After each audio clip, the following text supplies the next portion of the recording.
If you are suffering from erectile dysfunction, you just landed on the most important video of your life. ED miracles saved my marriage. It's as simple as that. I was rock hard, like I was a teenager. It gives you the natural treatment that ends ED for good, no matter what your age, and all without costing you a penny. If that sounds good to you, buckle up, because your erectile dysfunction is about to be eradicated in 5, 4, 3, 2, 1.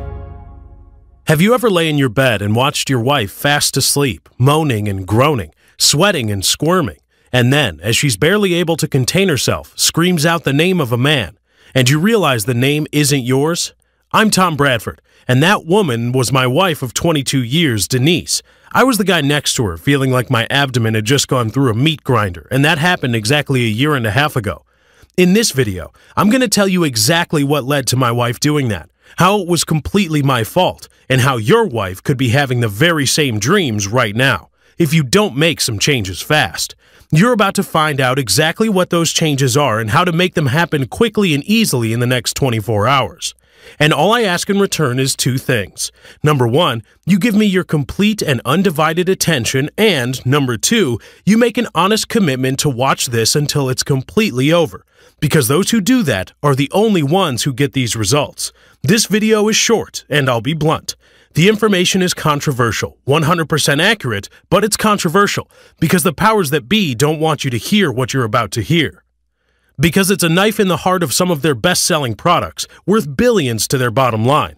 Our website is safely up right now, but we don't know for how long. So take this warning seriously. Shut down all other tabs, turn your phone off, open a notepad and get ready to take notes, because if you're suffering from ED, you'll never watch a video more important than this in your lifetime.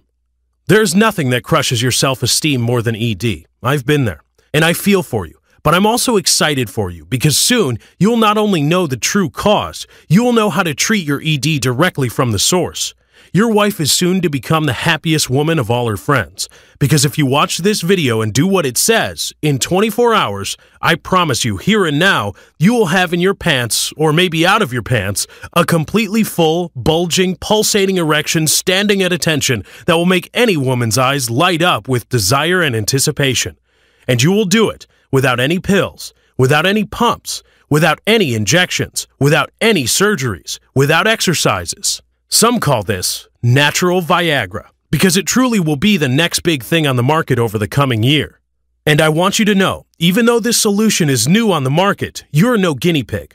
Before we open this website, we've been busy behind the scenes testing our formula around the clock, and in the process, created over 10,469 success stories. The success stories were just pouring in so fast from men, wives, and girlfriends, all feeling the effects from age 20 to age 90. We saw so many lives changed, so many marriages saved. We knew it was time for this to go public. So, without further delay, let's talk about your erection. Well, that's pretty awkward. Let's start by talking about my erection first. Going through grade school, erections were my worst enemy. I couldn't stop them. In the shower, in the middle of class, in a restaurant whenever the waitress came around to take the order. Before getting up from a chair, I usually had to wait 2 minutes thinking about the Mets and channeling the Holy Ghost just so it would just go down. That was age 8. Fast forward to me at age 47. The same penis, but a very different story. Married happily, and yet erections hardly ever happen anymore. I noticed my erections were just getting a little softer than they used to be. Didn't think much of it. I was still in the game. Until one night, it was time to perform with Denise, and I panicked. It was just too soft to do anything with. What the hell? This can't be happening. We waited, and we tried everything while we waited, and I mean everything.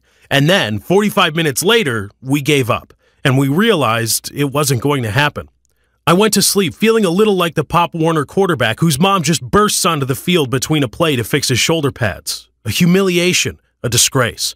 I felt I didn't even deserve to call myself a man, because a man is someone who can please a woman, which means a man is someone whose penis actually works. I was up all night, and she wasn't sleeping much either. We spoke a bit around 3 a.m. and decided that it could just be an isolated incident. We'll wait and see if it blows over. But it didn't blow over. It happened again the very next night. And I knew with certainty that if this went on, it was going to spell the end of our marriage. Why? Well, this is a bit personal, But as you know, all women need sex, but for my wife, it's a little different. It's not just a need she can ignore for a year or two. It's her day-to-day coping mechanism. Everyone has a coping mechanism, a way to relieve the stress of the day so you can get through it. For some, it's smoking. For some, it's shopping. For some, it's just talking on the phone. But for her, it was sex. It was her main way of coping and staying relaxed. And for that reason, we had a lot of it, and I was good at it. And that's how our marriage worked. And now, as much as she loved me, and I knew she did, every night that went by that I couldn't satisfy that need, she started losing her cool. She was losing her ability to cope. I could see her mind racing each night, not knowing what to do with herself. And I really felt bad for her on this particular night when her sexual frustration was totally obvious. But I wasn't expecting it to end quite like this. She's clearly in a dream state, having a sexual fantasy. I can tell by her movements and her breathing and her, well, panting. She's getting more and more into it, which I must admit I found extremely hot. And then her mouth opens and she lets out a cry that pierced through the night. "Oh, Mark!" And I'm like, whoa, my name's not Mark. It took me a minute to even process this. That's some other guy she's fantasizing about. Who the hell is Mark? Was that somebody at work?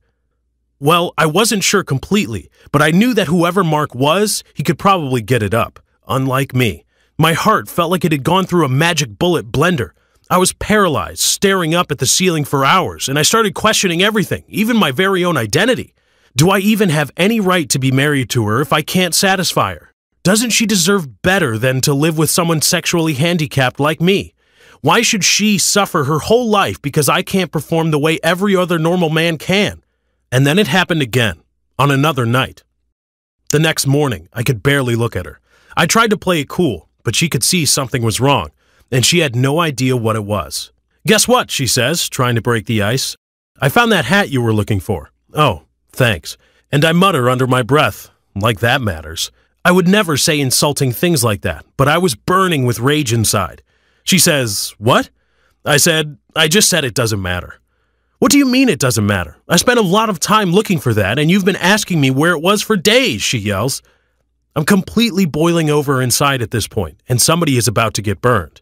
"Damn it, Denise," I said as I slammed my fist on the table, knocking a fork to the ground. "This isn't about the hat. That doesn't matter. Do you know what you've been doing each night when you're sleeping?" "What?" she said, completely clueless. I said, "You've been fantasizing about having sex with some other guy named Mark. And loud, too. Really loud." Her face turned bright red, and suddenly the floor pattern became really interesting to her. Then she just went back to the scrambled eggs, turning her back on me. She didn't speak, and I didn't speak, for what seemed like 10 minutes. We were just there, like strangers. And then, at a certain point, she runs over to me, tears all over her face, falls into my arms, crying. And the sight of her, I'm crying instantly too. She didn't say much. She just said, "I would never cheat on you, Tom." My mind is just all effed up right now, you know, from everything. I knew exactly what everything was, and I didn't quite know where these words came from. But it occurred to me to say, "It's okay. It's my fault, honey, not yours. I haven't done a damn thing to fix this, and I'm gonna fix this, Denise. I'm gonna fix it if it's the last thing I do." She said okay, and we clenched our hands together, both wishing things were different. And that was all that was said that day. If you've had this experience yourself, please know it's not that they don't love you. That doesn't change. They just have biological needs. Just like a human needs food, they need to be sexually satisfied, or they leave you, literally or emotionally. They'll find what they need with someone else or something else, and you can't let that happen. You can't force a woman to suffocate, and you can't let your marriage fall apart.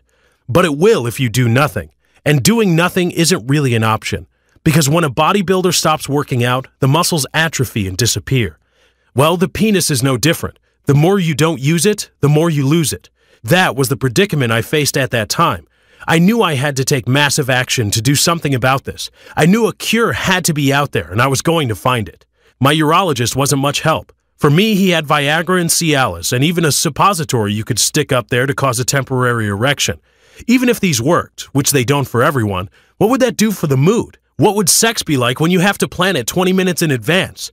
And how turned on will I feel putting something the wrong direction up my urethra before sex? It all seemed wrong to me. I didn't want a Band-Aid.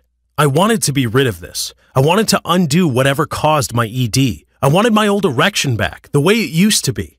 I decided I would do whatever it took to get that. So I hit the books to find out what was really going on. I spent hours flipping through scientific journals, looking at the latest research, and the first thing I realized is, when it comes to what causes ED, there's no mystery there. It's been well established for anyone who cares to look it up, that ED is about one thing. It's all about the capillaries, the little tiny blood vessels running through your penis. In an ED person, the capillaries get clogged. It's clogged by a certain kind of plaque, which is actually made out of cholesterol. When your sink is clogged, the water can't get down the drain, and when your capillaries are clogged, blood can't get in for the same reason. And when blood can't get in, you stay limp. And when I learned this, I was pretty surprised. I started asking, if this is such basic knowledge, why is Viagra the go-to treatment for ED? Viagra is a temporary fix that has nothing to do with this blockage. It has nothing to do with unclogging anything. Saying Viagra is a treatment for ED, this is like saying vodka is a treatment for happiness. Maybe for an hour, but as soon as it wears off, those problems are usually worse. So why do they keep giving us Viagra? Answer, $5.4 billion. So let me ask you, what if we could do something about the actual problem, about the actual clogging? I started to dream about what a real solution would look like. I mean, if it's like a drain, I figured, that moment when you plunge that toilet and everything actually goes down in one shot, that feeling of triumph you get after all your hard work. What if there was a way to do that with ED? My focus from that point was on one thing, the coveted unclogging. I asked, how do you get rid of that damn plaque? I heard a thing called chelation therapy can do this, but then I heard one of the side effects of chelation therapy is death, and that was a side effect I just wasn't ready for. On YouTube, a lot of people were telling me to eat a lot of bananas and watermelon for this problem. So I did. It was delicious. But it did nothing for my erection. So I went a little deeper, and I asked, if we're going to unclog something, maybe we should know more about the stuff that's doing the clogging. What is this clog material? We said it was cholesterol, but that's not the whole truth. Here's the big reveal. Where was this cholesterol coming from? At first, I thought it was from my diet, but I was wrong. It turns out almost all of the cholesterol in the capillaries is made by your own body. Why was my body making so much cholesterol? Then something dawned on me. It was my dad. He had early-stage heart disease, and that's exactly what heart disease is, high cholesterol in the blood. I started to read up on that connection and find out that ED is an early warning sign of heart disease. In fact, 93% of people who experienced heart attacks had ED first. Bingo. There was a strong connection between heart disease and erectile dysfunction. I was worried, but this research led me to something I never expected. There were 2 Nobel Prizes given out this past decade for research making this very connection I was making. These 2 laureates found that weakened capillaries were the key issues. The body, in an effort to reverse the damage, actually produces cholesterol to patch, or said another way, clog the capillaries. And suddenly, the blood trying to get in is met with a locked and barricaded door and sent away. Now, I didn't really know where this research was leading me, until I remembered my father had started taking something recently that he was going nuts over. He said by taking this one thing, it allowed him to go off all his heart medications within about 6 months. We all threw a big party for him when his doctor told him his arteries were clear, so I said to myself, whatever he was doing was lowering his cholesterol levels. Maybe that could help me unclog. So I asked him what he was taking. He explained to me. The secret was in a certain shake he drank every day, which had several special ingredients. He said the more he drank of it, the more his cholesterol levels would drop, until he achieved completely normal cholesterol readings and no symptoms of heart disease to be found.